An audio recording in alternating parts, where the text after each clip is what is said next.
She had been seen only minutes earlier, walking across the wide, flat stretch of farmland that connected the school road to her family's home.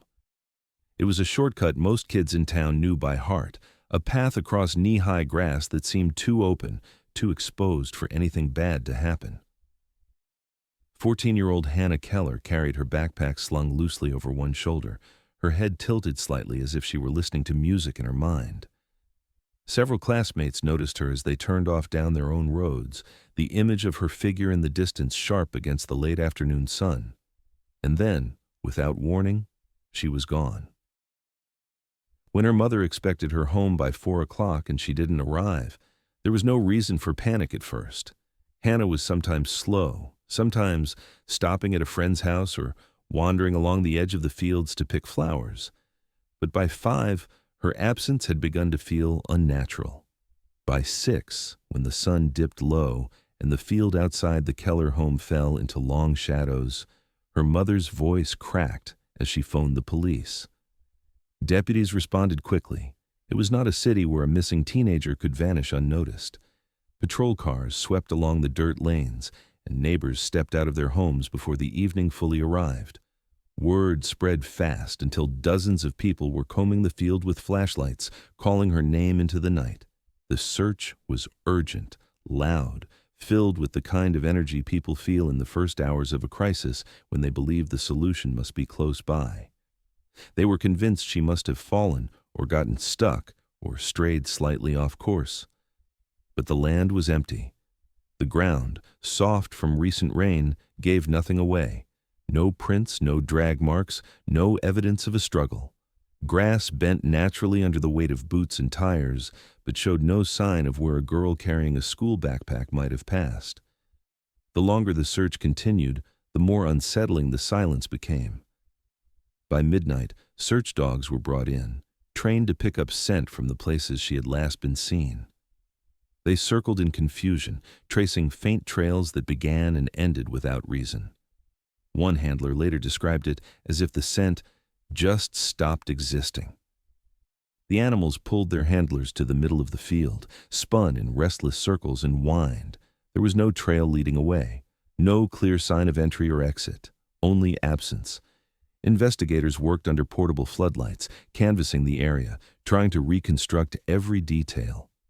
Witness statements all matched the same impossible picture. Hannah was seen walking across the open land at roughly 3:45 in the afternoon. A neighbor on his tractor lifted his head, waved briefly, and thought nothing of it. A pair of students riding bikes along the opposite road remembered her figure in the distance, recognizable in her red jacket.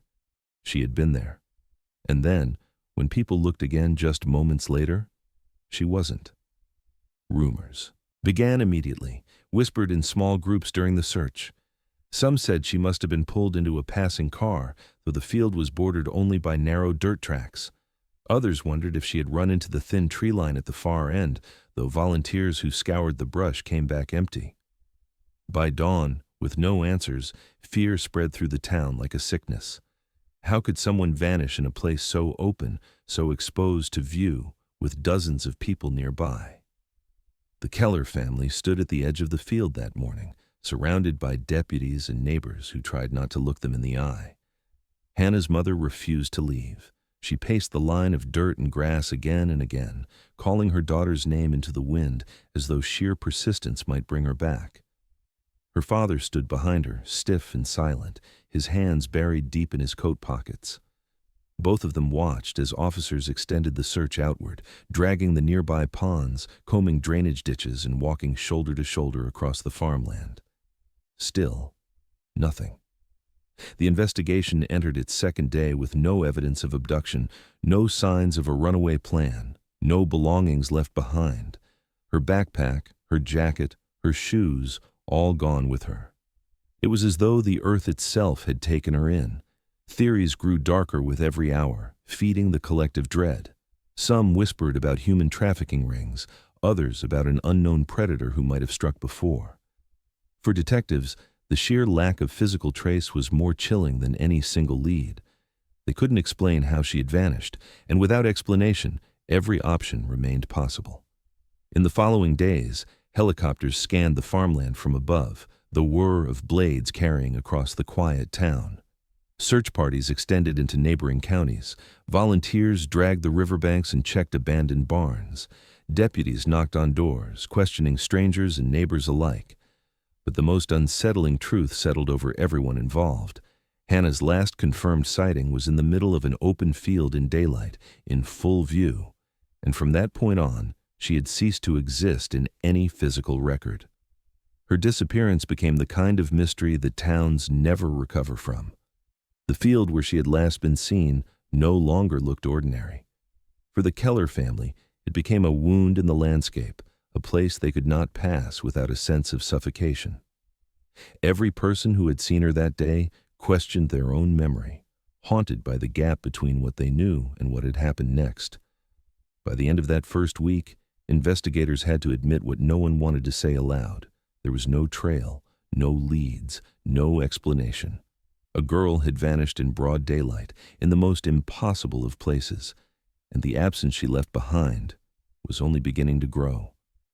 By the morning after Hannah's disappearance, the search had transformed into a community-wide effort. The Keller family's property became the command center, with patrol cars lined along the dirt road and volunteers gathering in clusters, waiting for instructions. The air buzzed with urgency, as if everyone believed the missing girl must be just beyond reach, hidden somewhere they hadn't yet looked. Deputies coordinated search grids across the farmland, mapping out sections of the field with bright orange tape. Neighbors brought their ATVs and farm trucks, offering to tow searchers across the mud. Men carried shotguns for protection against coyotes. Women packed water bottles and sandwiches. But the unspoken truth was clear. No one wanted to stop searching until Hannah was found. Helicopters arrived before noon, circling above the open stretch of land, their blades chopping through the silence. From the air, the field looked endless and flat, an ocean of grass and dirt, offering nowhere for a girl to hide. Searchers stood still, watching the aircraft hover overhead, certain the vantage point would reveal something, a scrap of red fabric, a backpack, a sign of movement. But as the helicopter dipped lower and swept across the field, it reported back the same message that had become a refrain. Nothing visible. Search dogs were deployed again, this time in greater numbers. Their handlers released them into the field, following them as they darted through the grass. The dogs caught Hannah's scent at the edge of the road where she had last been seen and followed it with urgency. But just like the night before, the trail ended abruptly in the middle of the field, as if it had evaporated. Handlers shook their heads, confused, pulling their dogs back to try again. Each time the results were identical. The animals tracked her, then stopped, circling, whining, pulling toward the same vanishing point, unable to carry the scent forward. Investigators began to document the search methodically. Photographs were taken from multiple angles, drone footage was archived, and every volunteer was logged by name. It was an attempt to preserve the investigation from the chaos of so many people stomping through the same ground, but it also reflected their unease. They had never seen a case where a person disappeared in full daylight with this many witnesses, and they feared evidence was slipping away with every passing hour. By evening, the theories began to shift. Some deputies suggested Hannah may have run away, that she could have staged her own disappearance, but those who knew her rejected the idea immediately. She hadn't packed a bag, hadn't mentioned plans, and she was seen walking her normal route home from school. Others floated the possibility of abduction, that someone might have pulled her into a passing vehicle. Yet the field was bordered only by dirt lanes, and no one had seen a car stop that afternoon. Witnesses were clear. She was walking alone, and there was no vehicle in sight. As the sun dipped again, casting long shadows across the farmland, the atmosphere changed from hopeful determination to raw dread. Volunteers began to move more slowly, voices growing quieter. Every part of the open land had been combed twice, sometimes 3 times, but no one could explain why there was no physical trace. Families sat in pickup beds at the edge of the field, watching the endless sweep of flashlights as darkness set in. Hannah's mother refused to leave, her eyes fixed on the grass, convinced her daughter must still be out there waiting to be found. The field itself seemed to take on an accusatory weight. Neighbors whispered that it felt unnatural, cursed somehow. Deputies resisted such talk, but even they admitted privately it was unsettling. In every missing person case, there are usually signs: a trail of disturbed earth, discarded belongings, a footprint, anything. Here, there was nothing. An open field, flat as far as the eye could see, had swallowed a child without leaving a single mark behind. Theories multiplied as investigators tried to make sense of the impossible. Some wondered if she had fallen into an abandoned well or drainage ditch, though none were found. Others speculated about human trafficking, though the small town and visible landscape made it unlikely. A darker theory emerged, that someone local, someone trusted, had intercepted her. But even then, why would there be no sign of struggle, no broken grass, no evidence left behind? By the third day, the search radius widened to miles beyond the field. Creeks were dragged, barns were searched, and vehicles leaving town were stopped at random checkpoints. Yet the same haunting fact remained. The last confirmed sighting of Hannah Keller placed her in the center of a field, and no one could explain what had happened in the minutes that followed. The Keller family began to fracture under the weight of uncertainty. Her mother clung to the search, walking the field herself, eyes scanning for anything others might have missed. Her father grew quieter, withdrawing into silence, his grief too heavy to voice. Reporters arrived, cameras rolling, capturing every anguished detail for a public that was as mystified as the town itself. When the search officially scaled back after a week, the announcement landed like a death sentence. The sheriff's department insisted they would continue investigating, but the lack of physical evidence left them with nothing concrete to pursue. Hannah's mother collapsed in tears as volunteers packed up, the field returning to silence once again.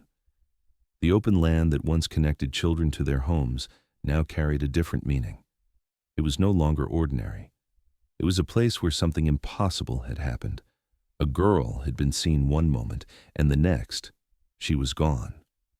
And though the search had been relentless, though helicopters, drones, and dogs had scoured every inch, the field still held its silence, guarding whatever truth lay buried beneath. Theories would continue to grow in the years that followed, but for now, the case had only one certain detail. The field had become a symbol not of farmland, but of emptiness itself. With the field yielding no answers, investigators turned their focus away from the open land and toward the people closest to Hannah. In nearly every missing person case, the pattern was the same. When the environment offered no explanation, suspicion shifted inward. Detectives began with her classmates, pulling them into the station one by one, asking about her friendships, her habits, her secrets. They wanted to know if she had mentioned running away, if she'd been seen with anyone unusual, if there were conflicts at school that might explain her sudden disappearance. The students, still shaken, repeated the same thing again and again. Hannah had been normal that day. She had walked across the field on her usual route home. There had been nothing strange, nothing that hinted at what was about to happen. When the interviews yielded little, attention turned to the family. Detectives asked pointed questions about home life, arguments, punishments, the kind of pressures that might drive a teenager to leave willingly. Hannah's mother bristled at the insinuations, her grief raw and exposed as she answered each question with trembling hands. Her father, quieter and more restrained, admitted that life in the household hadn't always been easy, but nothing, he insisted, would explain his daughter vanishing into thin air. Still, the investigation demanded scrutiny, and officers kept circling back, looking for cracks that might reveal a hidden truth. The town began to murmur.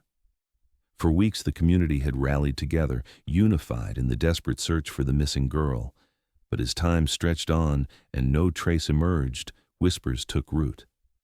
Some pointed to a traveling farmhand who had been working odd jobs in the area that spring. He was described as quiet, a drifter, someone who didn't belong to the town. Neighbors recalled seeing him along the dirt roads, his pickup loaded with tools, and wondered aloud if he could have intercepted Hannah on her way home. Others doubted the theory, noting that the man had moved on before the disappearance, and there was no evidence tying him to her path. But the need for answers made every stranger a suspect, every irregularity suspicious. Rumors spread quickly in a small place, and soon the story of the missing girl wasn't just about the mystery of the field, but about the question of who among them might know more than they were admitting. Some of the darkest speculation fell back on the Keller family themselves. People asked in hushed voices if perhaps Hannah had been harmed at home, if the field story was a cover for something unthinkable. Detectives followed the theory carefully, reviewing the parents' timelines, checking alibis, and combing through their phone records. Every lead, every insinuation, collapsed under scrutiny. The parents had been at work. Co-workers confirmed their whereabouts, and nothing in the household suggested foul play. But the suspicions left scars, isolating the family further in a town that was beginning to fracture under the weight of its unanswered questions. Hannah's mother refused to let the silence grow. If the official investigation could not produce results, she would not let her daughter's memory fade. She plastered missing posters across the county, her daughter's school photographs staring back from gas station doors, telephone poles, and church bulletin boards. She organized vigils in the town square, urging neighbors to keep searching, to keep caring, to keep Hannah's name alive. Each vigil ended with candles held aloft, the field visible in the distance, dark and quiet, as though mocking their hope. The media took notice. Reporters arrived with cameras and questions, framing the story as one of the strangest disappearances in recent memory. National outlets ran headlines about the girl who vanished from an open field, comparing it to folklore and urban legends. But the attention brought no clarity, only more eyes watching the Keller family, more speculation about what had really happened that day. Detectives pushed hard on the few threads they had left. They retraced the timeline, reviewing the statements from classmates and neighbors over and over. They pressed Hannah's closest friends, asking if she had been talking to anyone new online, if she had hinted at meeting someone. The friends denied it, though investigators could not shake the feeling that something was missing. Every possibility was considered and discarded. The drifter farmhand was questioned in another county, but released for lack of evidence. The family's phones showed no suspicious calls, no arrangements. The classmates' stories remained consistent, describing only the same image. Hannah, red jacket, walking across the field, then gone. As months passed, the tone of the investigation shifted from urgency to resignation. Detectives admitted privately that without evidence, they were running in circles. Theories had unraveled one by one, leaving nothing to hold on to but rumors and grief. Yet for Hannah's mother, the fight had only begun. She transformed her desperation into relentless advocacy, speaking at churches, schools, and community halls, reminding everyone that her daughter's case was not closed, that somewhere out there the truth existed. Her efforts gave the case a haunting longevity. Even as the sheriff's department scaled back, even as townspeople tried to return to their lives, Hannah's face remained visible on posters and news segments, her mother's voice insistent that someone knew what had happened. The field, once an ordinary stretch of farmland, became infamous, a place marked by the unexplainable. The community's unity dissolved into suspicion, and suspicion into silence. No one trusted anyone completely. Every glance carried an edge of doubt, every rumor deepened divides. The girl who had vanished in broad daylight had left behind not just grief, but a lingering paranoia that crept into the town's identity. And still, with every theory dismissed and every suspect cleared, the central mystery remained. How could someone disappear in an open field, surrounded by witnesses, leaving behind no trace at all? In the months that followed, the once relentless search for Hannah Keller slowed to a crawl. The helicopters left. The volunteer lines dissolved. Even the dogs, once set loose again and again on the same stretch of land, were retired from the case. The field where she had last been seen returned gradually to its ordinary rhythm, planted over with rows of corn that grew tall and unremarkable. From the road, it looked like nothing had ever happened there. But for the Keller family, the silence was unbearable. At first, the case still received headlines. News anchors repeated the story of the girl who vanished in broad daylight, the haunting image of her red jacket walking across the field before disappearing into nothing. Theories dominated local radio, and every new tip was broadcast as though it might break the case wide open. But tips came and went, each one collapsing under scrutiny, each one leaving the family with renewed despair. By the end of the first year, the story no longer opened the evening news. By the second year, it was only mentioned in passing, often reduced to a brief segment about unsolved disappearances. Detectives rotated in and out, new faces assigned as the department tried to balance resources. Each new investigator brought a fresh set of eyes and a flicker of hope that maybe, just maybe, they would see something others had missed. But the files were always the same. Witness statements describing the impossible, photographs of the empty field, and reports that ended in silence. The binders grew thicker, but the content remained hollow. Rumors kept the case alive in the town, even as the official investigation stalled. Some believed Hannah had been taken by a predator passing through, someone with no ties to the area who disappeared just as quickly as she had. Others whispered about human trafficking rings, imagining her dragged into a car and taken to a world far from the quiet farming town. There were even those who clung to the idea that it had been a tragic accident no one had noticed, that she had fallen, drowned, or been struck by something in the field, her body overlooked in the frenzy. None of the rumors ever solidified into fact, but they spread like shadows, each one darker than the last. For the Keller family, the years became a blur of waiting and wondering. Her mother lived in a cycle of hope and despair, calling the sheriff's office weekly, pressing for updates that were rarely anything more than polite refusals. She continued to put up posters even as they weathered and faded, her daughter's face aging in, photographs that no longer matched the girl who had walked across the field. Her father retreated into silence, struggling to function under the constant pressure of unanswered questions. Holidays passed like ghosts, each one marked by an empty seat that could never be filled.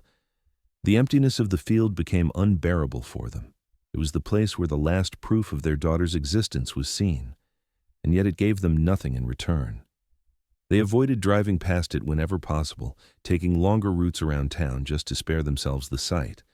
But sometimes, almost as if compelled, Hannah's mother would stand at the edge of the crops, staring across the flat land, begging for a sign. The field remained silent, a mirror of her grief. Detectives admitted privately that the case had reached the status of a cold file. They would pull it out when tips arrived, but otherwise, it sat untouched on the shelf with dozens of other unresolved mysteries. The phrase, "no evidence," appeared in almost every report. They had no crime scene, no suspect, and not a single piece of physical proof that could explain what had happened that day. The lack of resolution left the town itself uneasy. Parents told their children not to cross fields alone, a warning that became part of the culture. Farmers working nearby would sometimes glance at the land and feel a chill, remembering the girl who had vanished without a trace. Strangers who drove through the area were often told the story as if the residents couldn't keep it inside.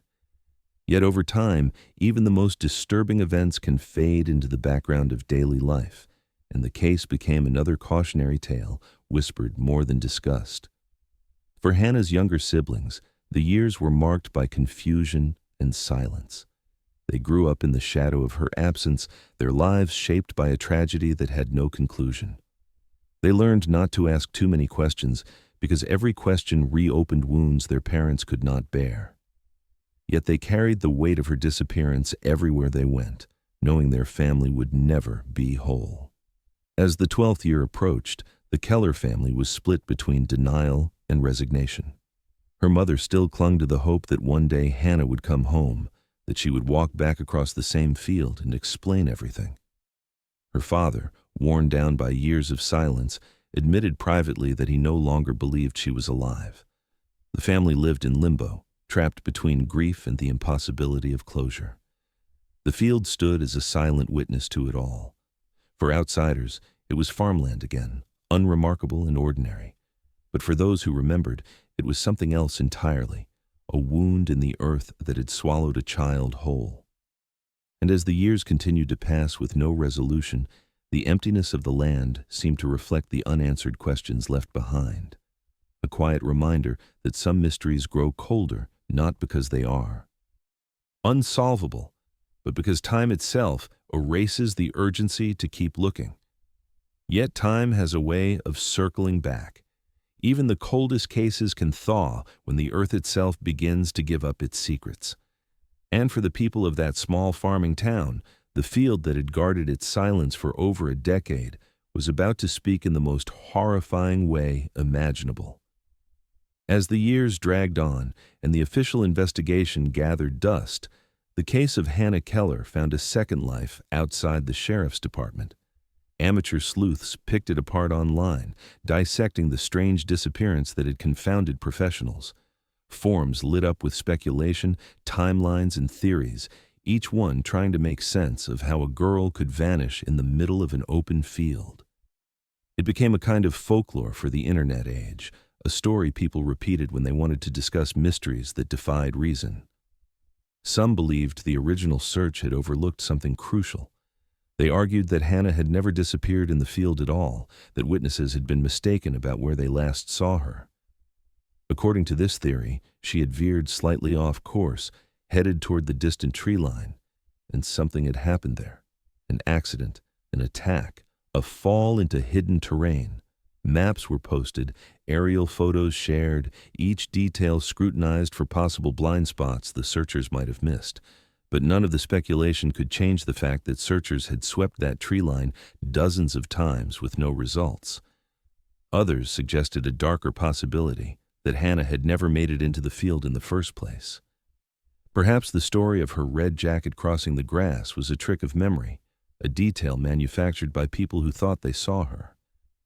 If she had been intercepted before reaching the open land, the entire foundation of the case was flawed.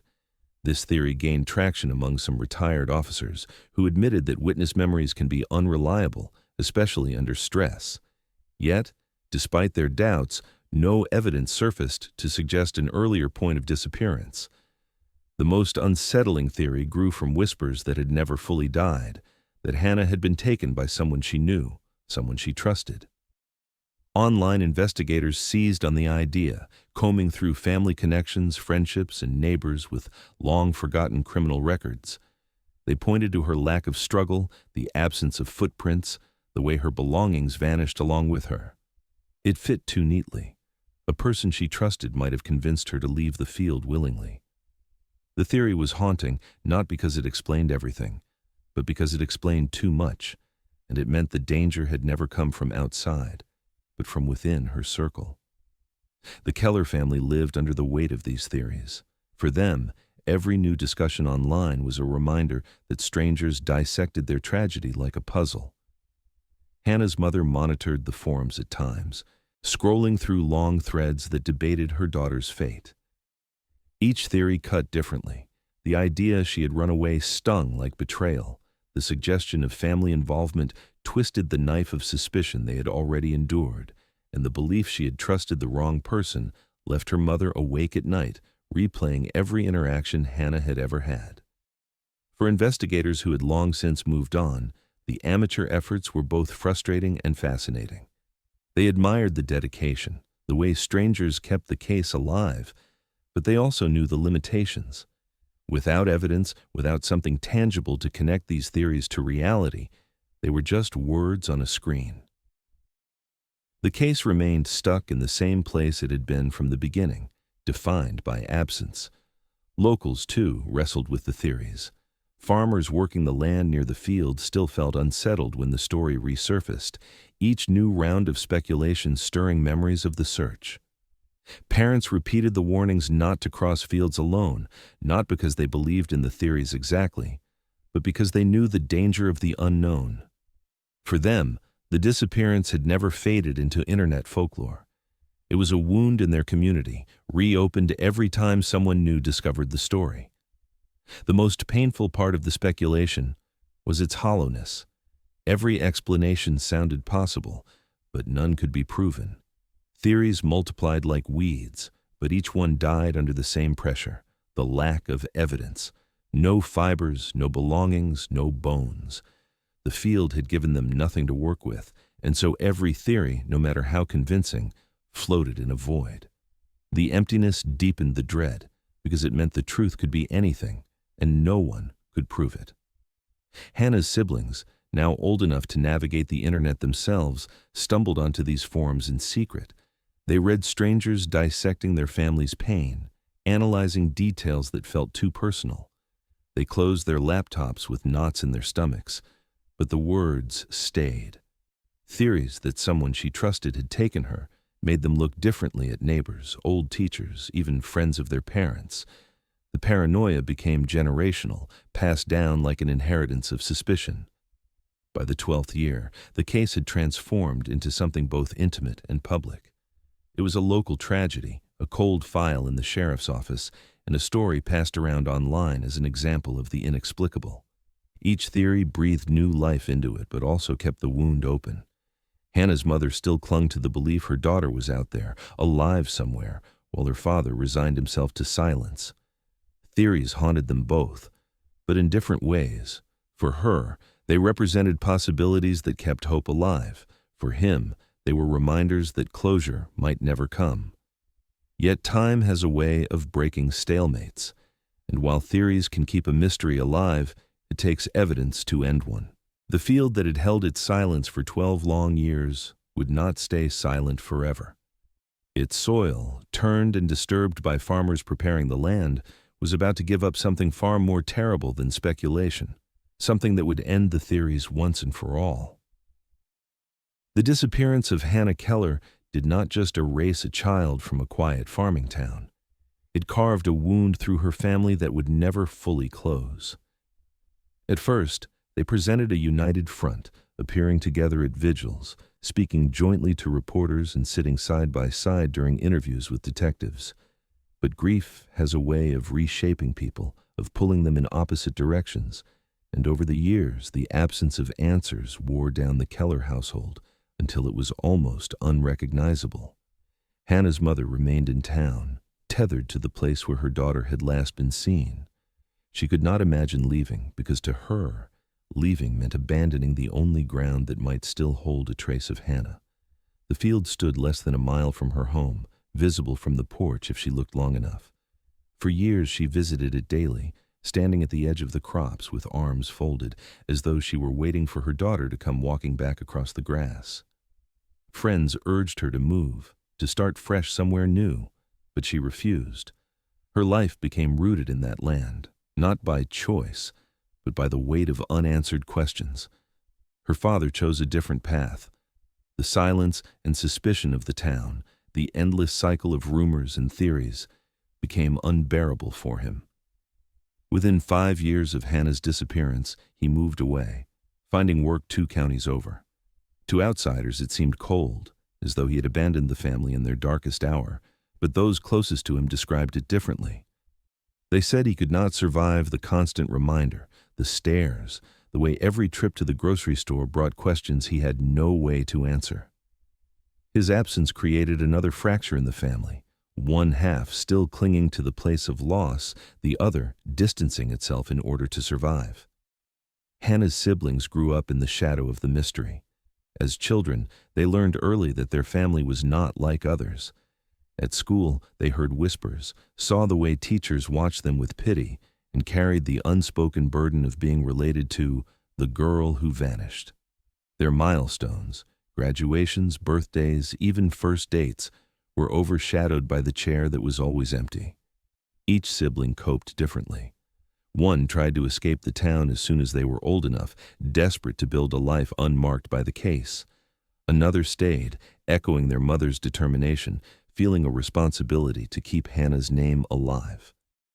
The difference between them was not indifference, but a divide in how grief manifested, one side still hopeful, the other quietly resigned. Local interviews captured this split vividly. When reporters returned years later to revisit the case, Hannah's mother still spoke about her daughter in the present tense, her voice shaking but firm as she described the life she believed was waiting to be resumed. Her father, when tracked down for comment, admitted he no longer expected her to return alive. His tone was quiet, almost apologetic, as though he feared betraying the memory of his daughter by acknowledging the possibility of her death.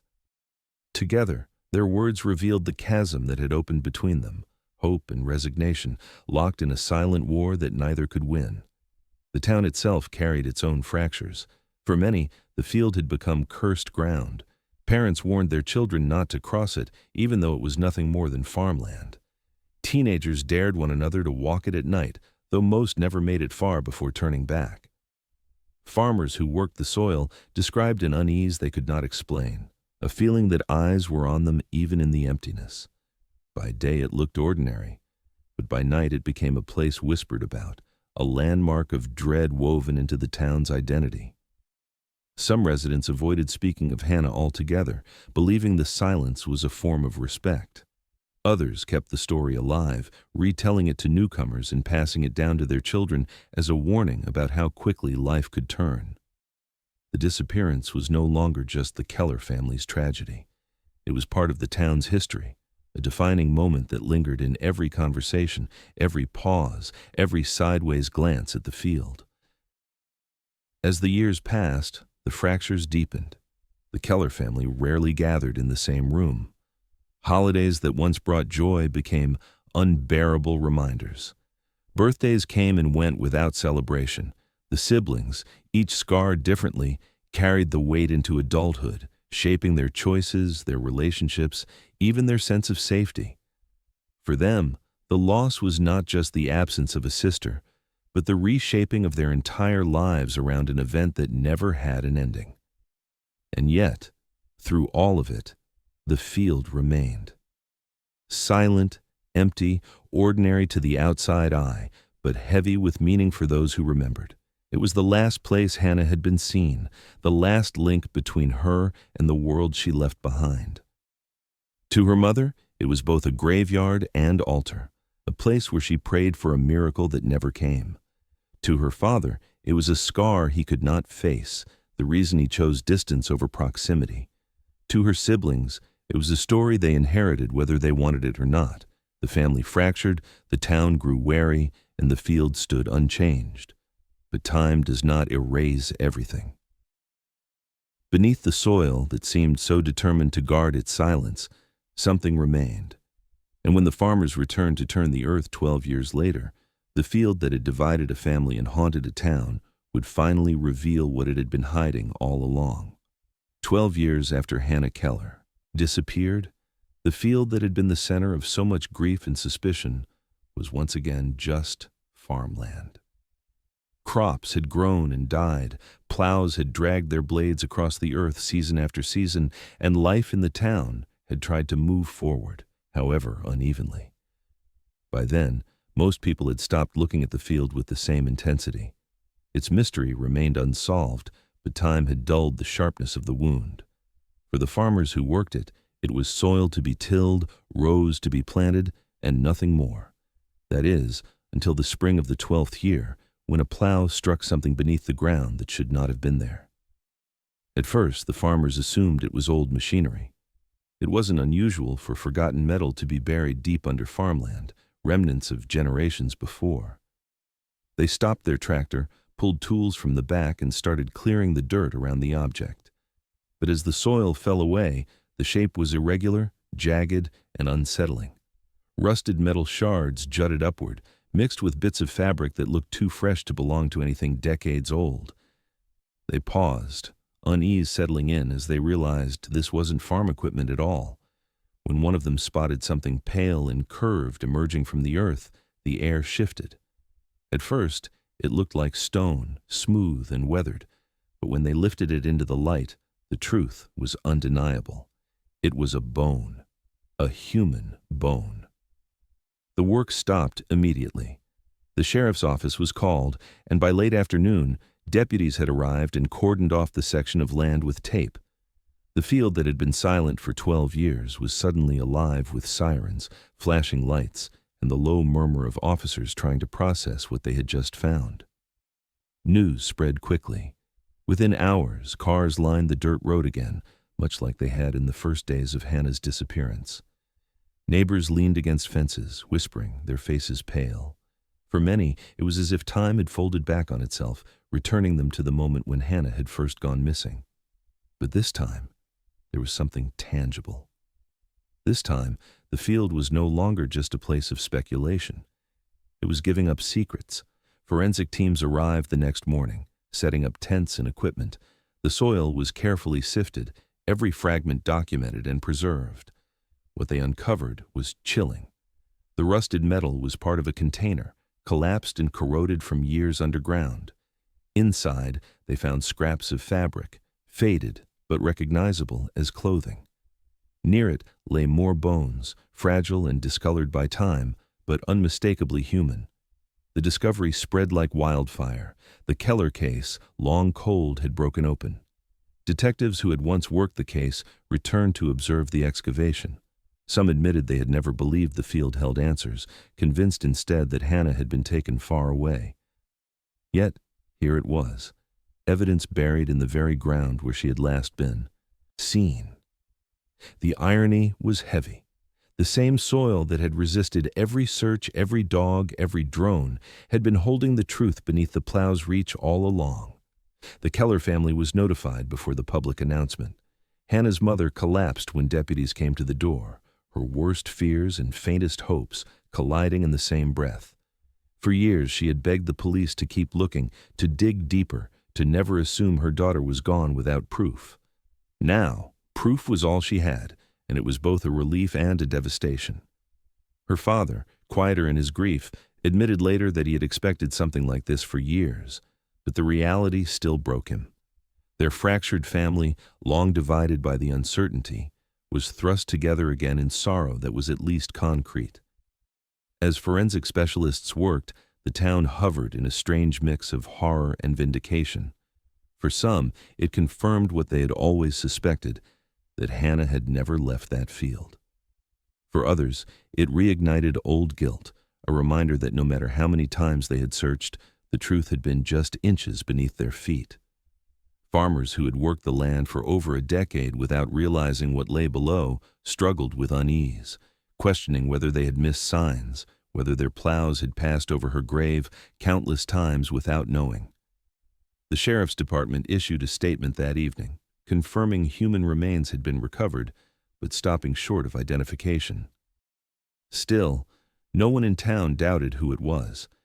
There had been only one child who vanished in that place, only one story that haunted the land. The excavation continued for days, each new discovery deepening the sense of dread. Along with the remains came fibers consistent with rope, corroded metal fragments that once formed a container, and traces of fabric matching what Hannah had last been seen wearing. The evidence was fragile, degraded by years underground, but enough to confirm that this was no accident. Something violent had happened in that field, and someone had gone to deliberate effort to bury it. For the Keller family, hope and horror now existed side by side. They had answers, but not closure. They knew where Hannah had been all along, but not who had put her there or why. The field that had once mocked them with its silence had finally spoken, but its words were cryptic and cruel. As forensic vans drove away each night, the crowds at the edge of the field lingered.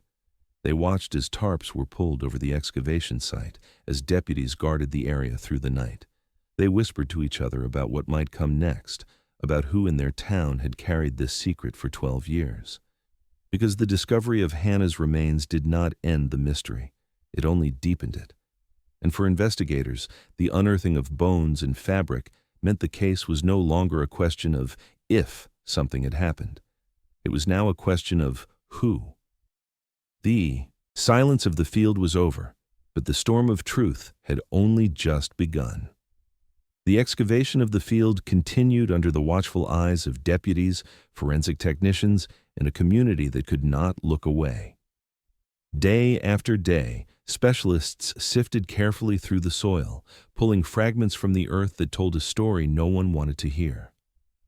What had begun with a single bone quickly revealed itself to be a shallow grave.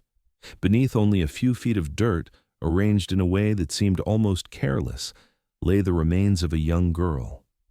The bones were not scattered by time or animals. They were clustered, unnaturally positioned beside a corroded metal container that had collapsed in on itself over the years. It was as if someone had tried to use it to conceal or weigh down what they had buried, but abandoned the effort halfway. The first forensic tests confirmed what most in town already suspected.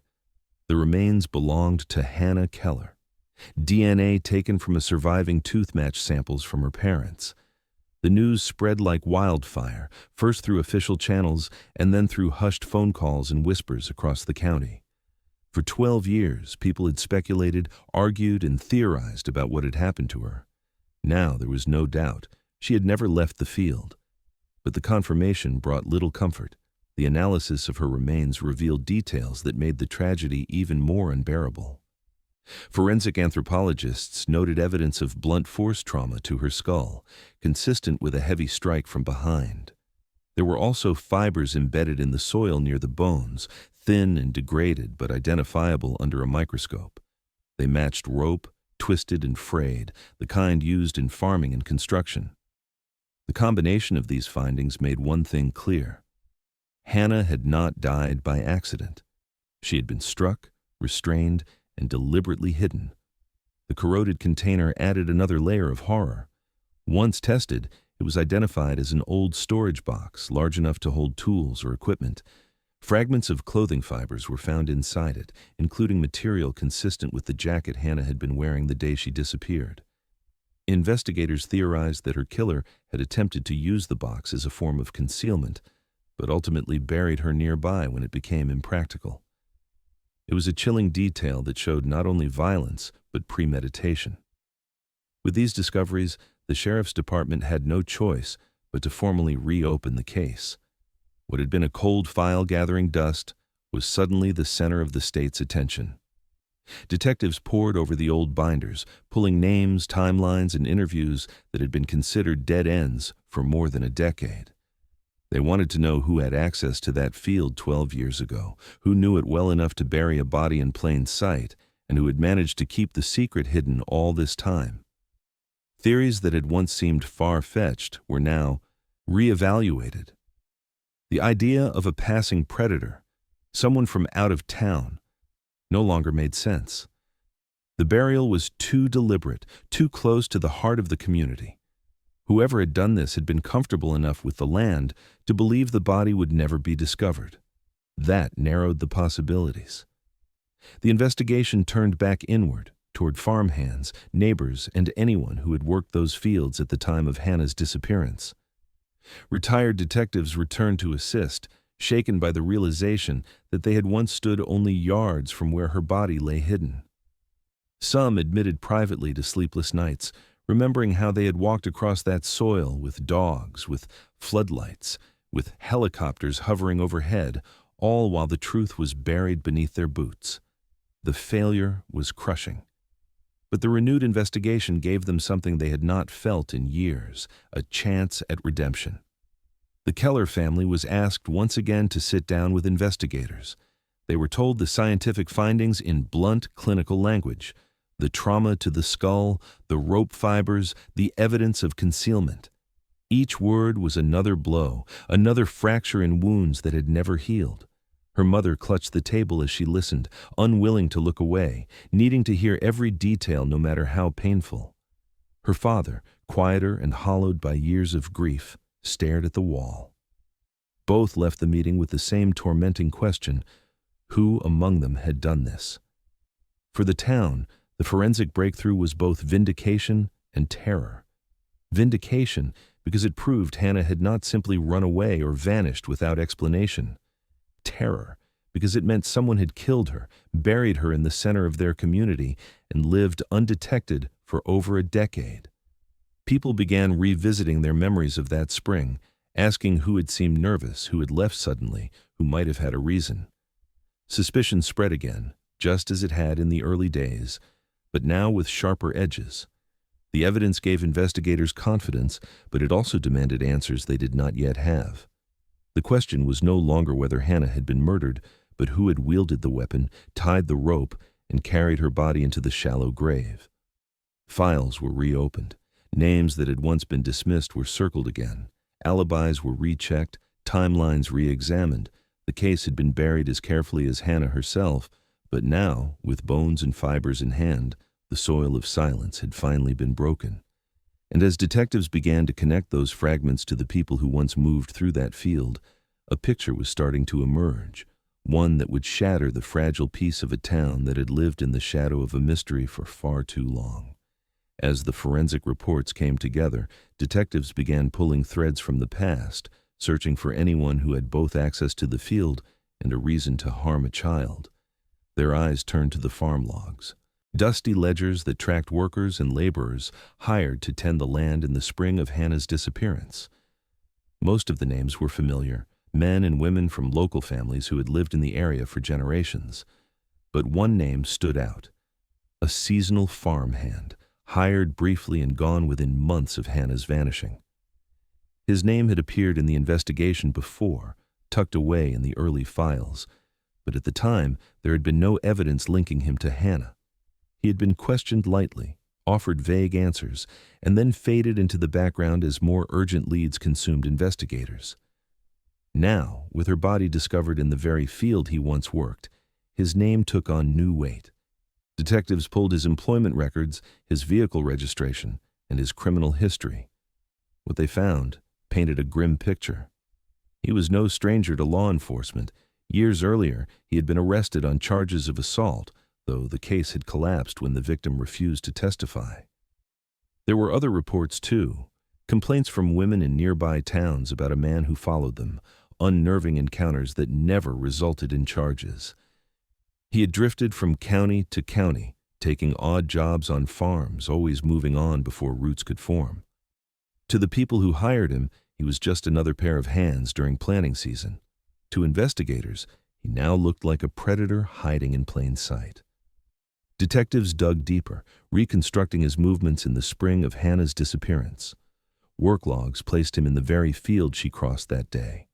Vehicle records showed his pickup had been spotted on the dirt road bordering the property within an hour of her last sighting. Witnesses remembered a man standing near his truck that afternoon, though at the time it had seemed unremarkable. When those details were re-examined in the light of the newly uncovered grave, they no longer looked ordinary. They looked damning. The most decisive evidence came from the rope fibers recovered near Hannah's remains. Advanced testing compared the degraded strands against items found in storage lockers once rented by the farmhand. Even after years of decay, the match was undeniable.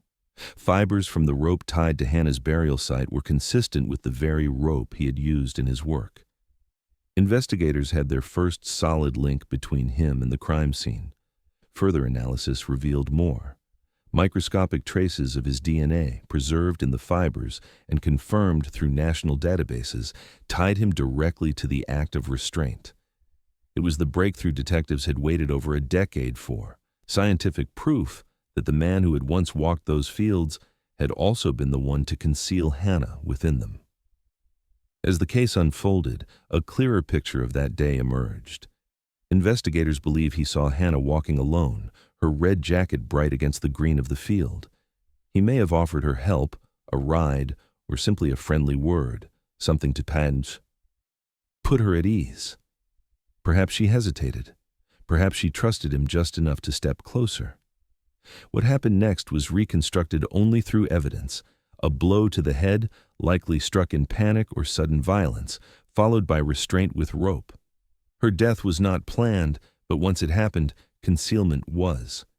He buried her shallowly, using a corroded container to hide her clothing, confident the field's openness would deter suspicion. For 12 years, he had lived free, drifting between towns, never prosecuted, never held accountable.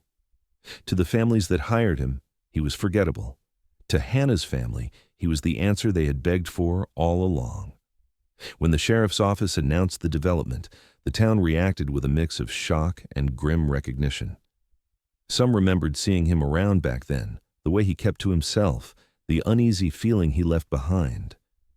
Others were stunned that someone who had worked side by side with locals could have carried such a secret. For Hannah's mother, the name was both a revelation and a torment.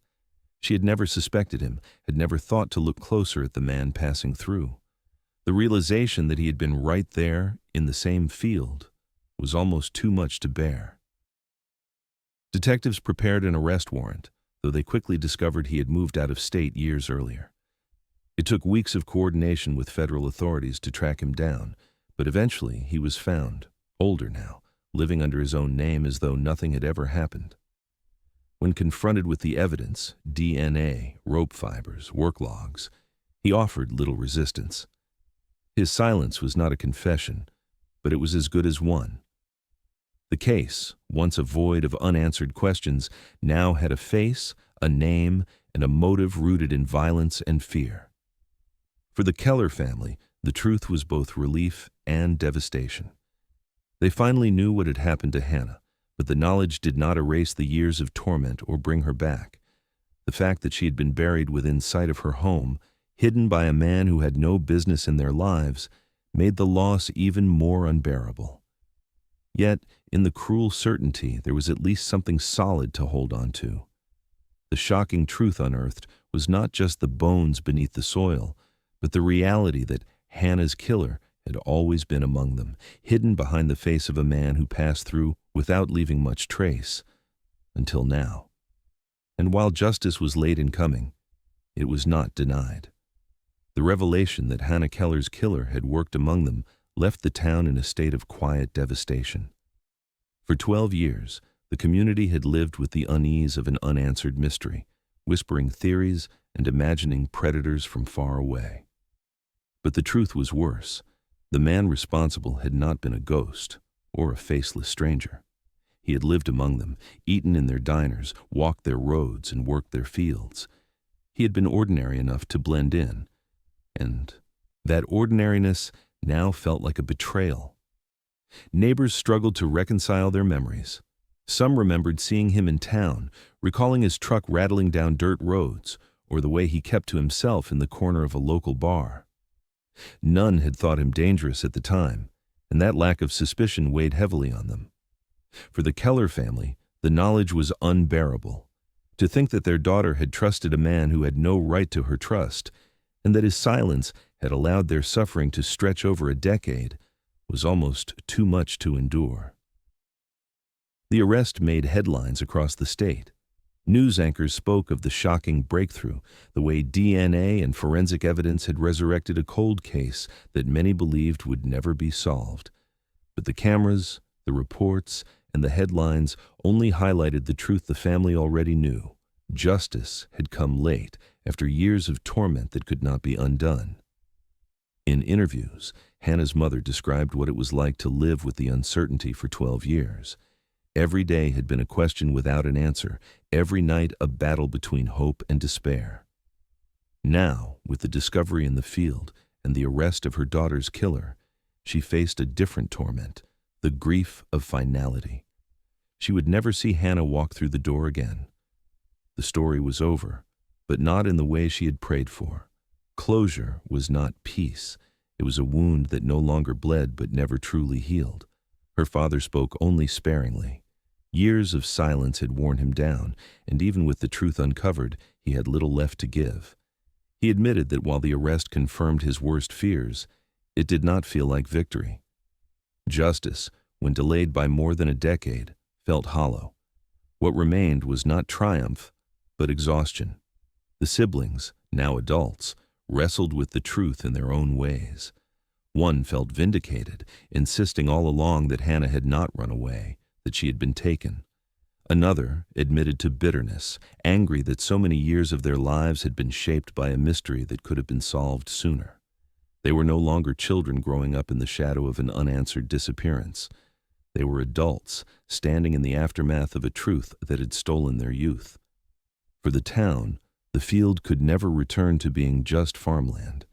It had been plowed and planted countless times since the day Hannah vanished, but now it would always be remembered as the place where her body was hidden. Farmers who worked the soil described feeling unsettled as they drove their tractors across it, knowing they were passing over what had been a grave. Parents told their children the story as a warning, the details passed down like folklore, but rooted in terrible truth. The land had gone from ordinary to infamous, a scar on the map of their community. When the trial began, the courtroom filled with people who had followed the case from the start. The evidence was overwhelming. The rope, fibers, the DNA, the employment logs, the testimony of those who remembered his presence in the field. The defense had little to counter with. The jury returned a guilty verdict, and the sentence ensured the man who had once blended in would spend the rest of his life behind bars. Justice had finally arrived, but it was not the kind of justice anyone celebrated. Hannah's mother returned often to the edge of the field after the sentencing.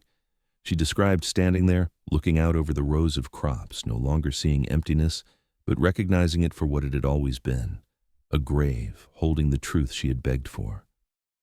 She said that for years she had felt mocked by the silence of the land, but now she understood that the silence had not been emptiness. It had been a secret. The truth had been there all along, buried just beneath the surface, waiting for the moment it would be forced to rise. In the end, the case left scars that could not be erased. The Keller family had their answers, but the price was years of torment and the realization that justice had been sleeping in their own backyard all along. The town had its resolution, but it came with the knowledge that the danger had never been from far away. It had been among them, unseen, unspoken, and unchallenged. The story of Hannah Keller became a reminder that some silences are not peace, but concealment, that the absence of answers does not mean there is no truth. And when that truth finally came to light, it did not bring joy, only reckoning. Justice arrived late, but the silence was broken. And in that breaking, a family, a town, and a field could finally stop wondering, though the answers they received were the kind no one ever wanted to know.